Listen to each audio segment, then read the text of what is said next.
प्रभु की नाम की स्तुति होवे। मेरे प्यारे लोगों, आज हम परमेश्वर के वचन से ध्यान देने के लिए एक विषय को देखेंगे। हम दूसरों की गलतियों के प्रति हमारा व्यवहार कैसा होना चाहिए। यदि दूसरा गलती करे आपके विरोध, तो आपका व्यवहार कैसा होना चाहिए। मेरे प्यारे लोगों, यूसुफ अपने भाइयों की बुराइयों का समाचार अपने पिता के पास पहुंचाया करता था। यूसुफ के बारे में आप सब लोग जानते हैं। वो अपने भाइयों से कष्ट उठाता था। अपने भाइयों, उसके अपने भाई उसे कष्ट देते थे, कई प्रकार से उसे सताते थे, उसमें कई बुरे गलत बातों का उनको शिकार बनाते थे। फिर भी वो अपने पिता को, अपने भाइयों की सारी बुराई को पहुंचाता था। हमारे दूसरे की कमियों या उसकी घटियों को लेकर अपने स्वर्गीय पिता के पास हमें जाना चाहिए। किसी दूसरे के पास जाने से वह चुगली करना होगा। मेरे प्यारे लोगों, चुगली करने का अर्थ क्या है? दूसरों की गलतियों को देखकर उसे किसी दूसरे गलत व्यक्तियों को बताना। यदि आप किसी के प्रति कुछ भी गलत व्यवहार को देख रहे हैं, आप उन गलत व्यवहारों को देखने के समय में उनके किसी भी रीति से, किसी गलत मनुष्य के गलत व्यवहार देखने के समय किसी दूसरे व्यक्ति, वैसे व्यक्ति को आप ना बताएं जो वो लुतराई में लगा हो। वचन बताता है, लुतरा बनकर अपने लोगों में न फिरा करना। मेरे प्यारे लोगों, यदि लय व्यवस्था उसका 19 अध्याय और उसका 16 पद को आप पढ़ेंगे, वह इस रीति से लिखा है, लुतरा बन के अपने लोगों में ना फिरा करना। ये उस समय की बात है जब यहोवा परमेश्वर मूसा को इस्राएलियों के प्रति अपने पवित्रता की शब्द को दे रहे थे। पवित्रता की आचरण और व्यवहार को सिखला रहे थे। परमेश्वर इस्राएलियों की सारी मंडली से कहते हैं कि तुम पवित्र बनो, क्योंकि मैं तुम्हारा परमेश्वर यहोवा पवित्र हूं। मेरे प्यारे लोगों, यदि आज हम किसी दूसरे की गलतियों को लेकर किसी दूसरों लोगों के पास यदि हम जाते हैं और उनकी बुराई को देखते उन दूसरे को बताते हैं, ये लुतराई करने के संधि में हम देख सकते हैं। एक दूसरे की बदनामी न करो करके याकूब की पत्री में लिखा हुआ है। मेरे प्यारे लोगों, ये लुतराई करना, एक दूसरे की बुराई को देखकर एक दूसरे ऐसे व्यक्ति को वो हम बात बोलते हैं जो वो कई लोगों में गलत बातों में उसका जीवन जुड़ा हुआ है। इसलिए यदि आप याकूब की पत्री और उसका 4 अध्याय और उसका 11 पद को जब पढ़ेंगे, वहां पर लिखा है, हे भाइयों, एक दूसरे की बदनामी ना करो। जो अपने भाई की बदनामी करता है या भाई पर दोष लगाता है, वह व्यवस्था की बदनामी करता है और व्यवस्था पर दोष लगाता है। और यदि तू व्यवस्था पर दोष लगाता है तो तू व्यवस्था पर चलने वाला नहीं, पर उस पर हाकिम ठहरा। मेरे प्यारे लोगों, आज हम जो विषय को देख रहे हैं, दूसरों की गलतियों के प्रति हमारा व्यवहार कैसा होना चाहिए। मेरे प्यारे मित्रों, आपने देखा याकूब की पत्री उसका 4 अध्याय उसका 11 पद में साफ रीति से लिखा है। याकूब लिखने के समय में लिखते हैं, एक दूसरे की बदनामी ना करो, एक दूसरे की बदनामी ना करो। मेरे प्यारे लोगों, हमारी ये छोटी सी लुतराईपन या हमारी छोटी सी भूल, हम परमेश्वर से दूर हो सकते हैं। परमेश्वर से हम दूर होकर नजर आ सकते हैं। परमेश्वर की कोई शब्द हम सुन नहीं पाएंगे, उसकी सामर्थ्य को हम महसूस नहीं कर पाएंगे, उसका अनुग्रह का हम कोई भी बात महसूस नहीं कर पाएंगे, उसका आनंद हमारे बीच में आ नहीं पाएगी। इसलिए परमेश्वर इस्राएलियों की पवित्रता की वर्णन चरित्र चित्रण करते हुए उनको ये बातें कहता है, लुतरा बनकर अपने लोगों में ना फिरा करना। आज देखते हैं, कलीसिया के अंदर कई प्रकार की बुराई कार्य कर रही है। लोग कलीसिया के अंदर एक सीमित समय के लिए जब प्रार्थना सभा में बैठते हैं, प्रार्थना सभा में बैठने के पश्चात वो अच्छे रहते हैं, लेकिन जैसी कलीसिया का प्रार्थना सभा बंद होता है, उसके पूरा पश्चात वे एक दूसरों की बुराई करने और सुनने के लिए तत्पर रहते हैं। मेरे प्यारे लोगों, आज की कलीसिया में कई प्रकार की बुराइयां घुस चुकी है, क्योंकि परमेश्वर इजरायलियों को ये बात समझाकर, उनको इन बातों में ध्यान दिलाकर मूसा के द्वारा इजरायलियों को समझाने की कोशिश करता है। और परमेश्वर कहता है उस समय, फिर यूहन्ना ने, आप यदि लय व्यवस्था उसका 19 अध्याय पहले पद को जब पढ़ेंगे, वहां लिखा, फिर यहोवा ने मूसा से कहा, इजरायलियों की सारी मंडली से कहा कि तुम पवित्र बने रहो, क्योंकि मैं तुम्हारा परमेश्वर यहोवा पवित्र हूं। मेरे प्यारे लोगों, यदि हमारा परमेश्वर पवित्र है, यदि हमारा परमेश्वर धर्मी है, यदि हमारा परमेश्वर सारे बातों में साफ है, तो जाहिर सी बात है वो परमेश्वर हमें भी साफ रीति में देखना चाहेगा। हम जब मनुष्य की विचार, जब वो स्नान कर लेता है, स्नान करने के बाद वो बोलता है मैं गंदे चीजों को हाथ नहीं लगाऊंगा, फिर मैं स्नान करने के बाद कुछ गंदे कामों को हम नहीं करेंगे, कुछ समय तक वो बचकर रहता है। मेरे प्यारे लोगों, परमेश्वर कहता है मैं पवित्र हूं, तो थोड़ा इन बातों में हमें ध्यान देना होगा कि यदि परमेश्वर पवित्र है, तो क्या आज हमको और आपको पवित्र होने की जरूरत नहीं है? क्या आज हमको और आपको परमेश्वर के तुल्य, जो परमेश्वर ने हमसे और हमसे एक आशा रखा है, उसमें सही रूप में पवित्रता के साथ हम होकर चलने की जरूरत नहीं है? दाऊद कहता है कि परमेश्वर के तंबू में रहने वाला और उसके पवित्र पर्वत पर बसने, दाऊद कहता है कि परमेश्वर के तंबू में रहने वाला और उसके पवित्र पर्वत पर बसने वाला अपनी जीभ से निंदा या चुगली अंग्रेज नहीं करता।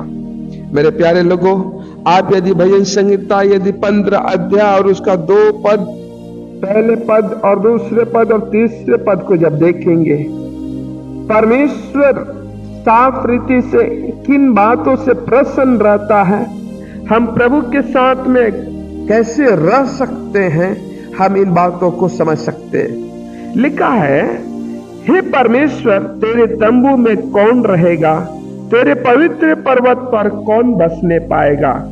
मेरे प्यारे लोगों, यदि आपको परमेश्वर के तंबू में रहना है, यदि आपको परमेश्वर के पवित्र पर्वत पर रहना है, तो आपको लुतरई की बातों से दूर होकर दिखाई देना होगा।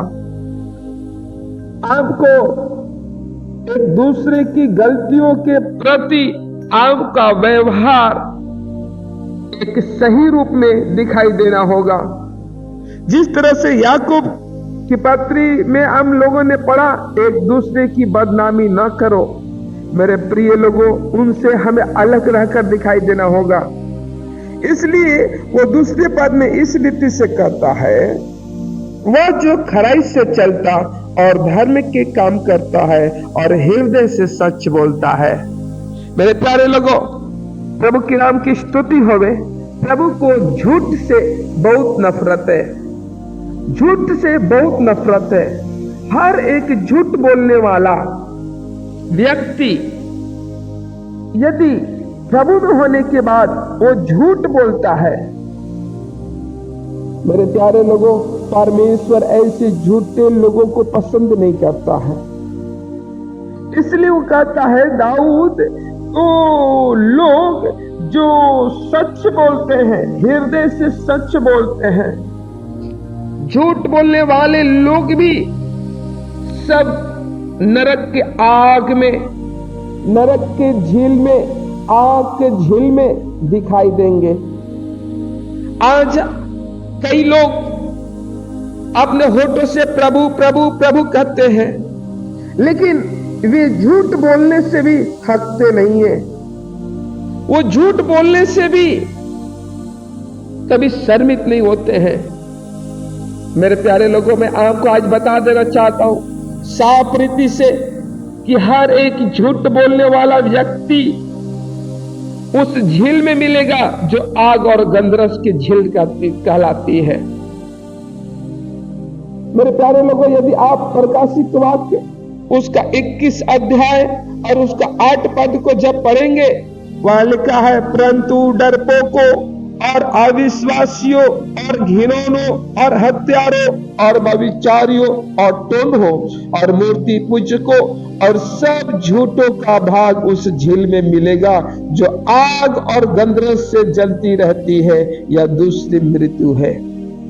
मेरे प्यारे लोगों, यदि आप उस झील में जाने से बचना चाहते हैं जो आग और गंधरस की जलती हुई झील है, यदि उसमें आप जाने से बचना चाह रहे हैं, आपको परमेश्वर के मार्ग में खड़े होने के समय में हृदय से सच्चाई बोलना ही होगा। आप कई लोगों की बातें, प्रभु यीशु मसीह जब इस जगत में थे उस समय उन्होंने बोला, तुम्हारी धार्मिकता फरीसी और शास्त्रियों की धार्मिकता से बढ़कर होनी चाहिए। आज हम कई शोकों को देख रहे हैं जो फुलपिट से परमेश्वर के वचन को प्रचार करते हैं और उस फुलपिट से नीचे आने के बाद कई प्रकार के झूठ, कई प्रकार की लुतराई की बातें, कई प्रकार के पीठ पीछे और गिना चुना हुआ बातें। मेरे प्यारे लोगों, विशेषकर इन समयों में हम हर एक लोगों को प्रभु यीशु के नाम में चेतावनी देता हूं, यदि कोई भी झूठ बोल रहा है प्रभु में होकर, वे सब जलती हुई आग और गंधरस के झील में मिलेंगे। इसलिए आप सावधान और सतर्क रहें। और भजन दाऊद लिखने के समय में कहते हैं 15 अध्याय उसके दूसरे पद में, वह जो खराई से चलता और धर्म के काम करता है और हृदय से सच बोलता है, जो अपनी जीभ से निंदा नहीं करता और न अपने मित्रों की बुराई करता और न अपने पड़ोसियों की निंदा सुनता है। परमेश्वर के प्यारे बच्चों, परमेश्वर के प्यारे लोगों, परमेश्वर ने आपसे बहुत से प्रेम किया। आज आपके और हमारे लिए परमेश्वर ने अपना जान को कुर्बान किया। ये आपके और हमारे लिए इसलिए क्योंकि आप और हम कई प्रकार के पाप और अधर्म में फंसे थे। कई प्रकार के झूठ के ऊपर झूठ, झूठ के ऊपर झूठ हमारे हृदय से दिन प्रतिदिन बढ़ोतरी होती थी। आपसे मैं बड़े निवेदन के साथ आग्रह करते हैं, यदि आपको और हमको परमेश्वर के पवित्र पर्वत में रहना है, परमेश्वर के तंबू में रहना है, तो परमेश्वर के मार्ग में हमें खराई के साथ और धर्म के काम करता हुआ और हृदय के सच्चाई के साथ हमें आना होगा। कभी कभी दूसरों की गलतियों को लेकर हमें आत्मिक पिताओं के पास जाना चाहिए। आज जो हम और आप एक दूसरे की गलती जानने के बाद हम वैसे लोग के पास जाते हैं जो और भी उसका निंदा की मान्य ठहरता है। इसलिए मेरे प्यारे लोगों, आप कभी भी किसी की भी गलती को लेकर, एक दूसरे के गलती को लेकर आप अपने आत्मिक पिता के पास जाना चाहिए। हमारे ऊपर नियुक्त किए गए परमेश्वर के सेवक के ऊपर जाना चाहिए। वही हमारा आत्मिक पिता है, वही हमारे आत्मिक पिता है। यदि वचन इसके बारे में क्या कहती है, जैसे पौलुस थिस्सलुनीकियों को चिट्ठी लिखने के समय में, उन्होंने थिस्सलुनीकियों को चिट्ठी लिखने के समय में लिखते हैं, यदि दूसरा थिस्सलुनीकी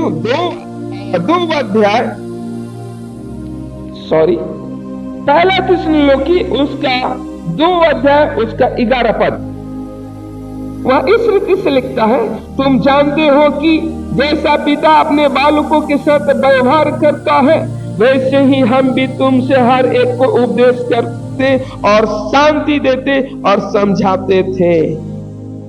मेरे प्यारे लोगों, पौलुस को इतनी पत्रियां लिखने की जरूरत क्यों पड़ी? इसके पास कई प्रकार की बातें आती थी। इसलिए पौलुस कहता है, जैसे पिता अपने बालकों के साथ बर्ताव करता है, वैसे ही हम तुम में से हर एक को भी उपदेश करते और शांति देने और समझाते थे। मुझे एक अच्छे सेवक की तलाश, एक अच्छे सेवक की तलाश। आप प्रभु के सच्चाई के साथ, प्रभु में सच्चाई के साथ, ईमानदारी के साथ लगे रहेंगे। परमेश्वर कहता है, मैं अपने मन के लायक तुम्हें एक सेवक को दूंगा। मेरे प्यारे लोगों, आप उसके लिए प्रार्थना कीजिए। हमें प्रार्थना करने की जरूरत है। जरूर परमेश्वर आपको और हमको, हमारे लिए एक अच्छा चरवाहा को खड़ा करेगा, जो लुतरे की बातों से, चुंगली की बातों से दूर होकर दिखाई देगा और प्रभु के मार्गदर्शन में अपने जीवन को यापन करने वाला होगा। इसलिए मेरे प्यारे लोगों, दूसरों की गलतियों के प्रति हमारा व्यवहार कभी भी इधर उधर की बातों में नहीं, बल्कि हमारे आत्मिक पिता जो परमेश्वर ने अपने सेवक को ठहराया है, उसके पास हमें ले जाना चाहिए और उसका समाधान करने के लिए हमें प्रार्थना और समझदारी और सूझबूझ की जरूरत से परमेश्वर का मदद लेना चाहिए। प्रभु आप सबको आशीष करने पाए। आमीन।